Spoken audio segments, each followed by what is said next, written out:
ایک بدو آئے، ایک صحابی آئے، یا رسول اللہ میرا باپ میرے مال کو خرچ کر دیتا ہے، مجھ سے پوچھتا نہیں ہے۔ تو آپ نے کہا بلاؤ اسے۔ ان کو جب بلایا گیا تو اس نے پوچھا کیوں بلا رہے ہیں؟ کہ تیرے بیٹے نے شکایت کی۔ تو ان کو اتنا دکھ ہوا، انہوں نے چند اشعار پڑھے دل ہی دل میں، زبان پہ نہیں، دل ہی دل میں، اور مجلس میں آ گئے۔ جب پہنچے دربار رسالت تو جبریل آئے ہوئے، یا رسول اللہ اللہ تعالیٰ کہہ رہے ہیں اس کا مسئلہ بعد میں سنیں، اس سے کہیں وہ شعر سنا جو تو نے بیٹے کے گلے میں کہے ہیں، اور اب تیری زبان سے ادا نہیں ہوئے پر تیرے اللہ نے سنے۔ تو آپ نے اس سے فرمایا اچھا بھائی تیری گل تو میں بعد سنوں گا، تو پہلے وہ میں نے شعر سنا۔ انہوں نے کہا اشہد انک رسول اللہ، میں گواہی دیتا ہوں آپ اللہ کے رسول ہیں۔ یا رسول اللہ میں نے دکھ میں چند اشعار زبان سے نہیں دل ہی دل میں دہرائے تھے، اور آپ کے رب نے عرشوں پہ سنا، واقعی آپ کا رب بھی سچا اور آپ بھی سچے۔ آپ نے کہا کیا کہا تھا؟ غدوت مولودا ومنطق یافعا تعل بما اجنی علیک وتنہل واذا ذاقتک بالسقم لم ابت لسقمک الا ساہرا اتململ کأنی انا المتروک دونک بالذی ترکت به عینی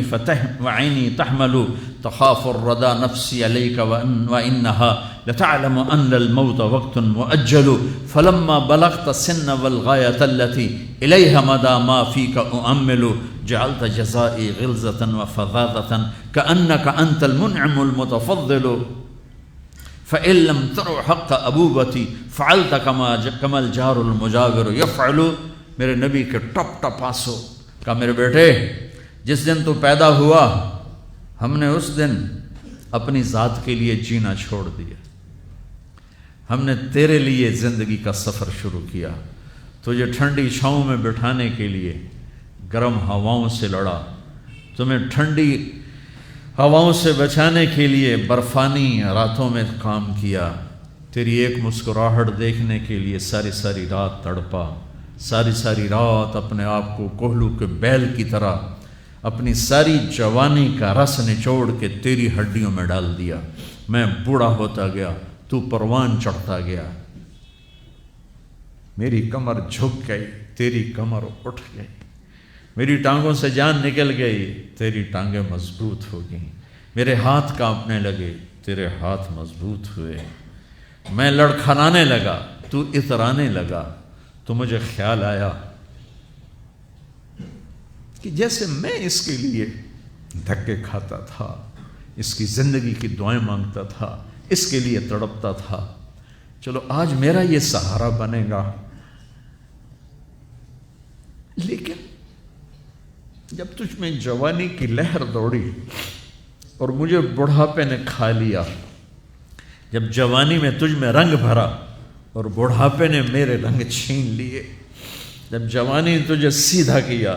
بڑھاپے نے مجھے ٹیڑھا کر دیا، کمر جھکا دی، تو ایک دم تو مجھے ایسے گھور کے دیکھنے لگا، تیری آنکھیں ماتھے پہ چڑھ گئیں اور تو مجھے یوں دیکھنے لگا جیسے میں نوکر ہوں تو باپ تو مالک۔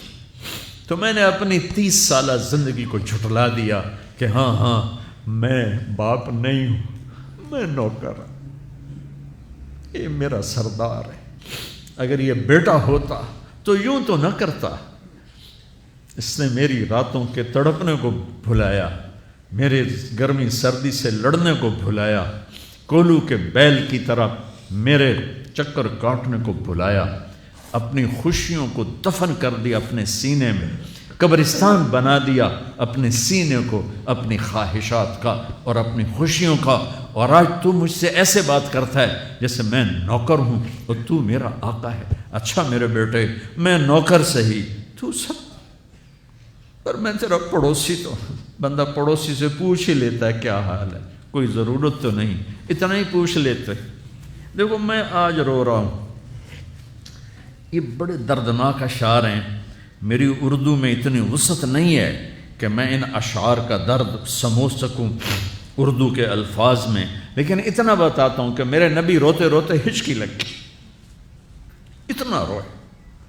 اور آپ نے اس بچے کے گریبان کو یہاں سے پکڑ کر دفع ہو جا، میری نظروں سے دور ہو جا، انت و مالک لابیک، تیرا سب کچھ تیرے باپ کا ہے، یہی باپ آج تمہارے ہاتھوں ذلیل ہو رہے ہیں۔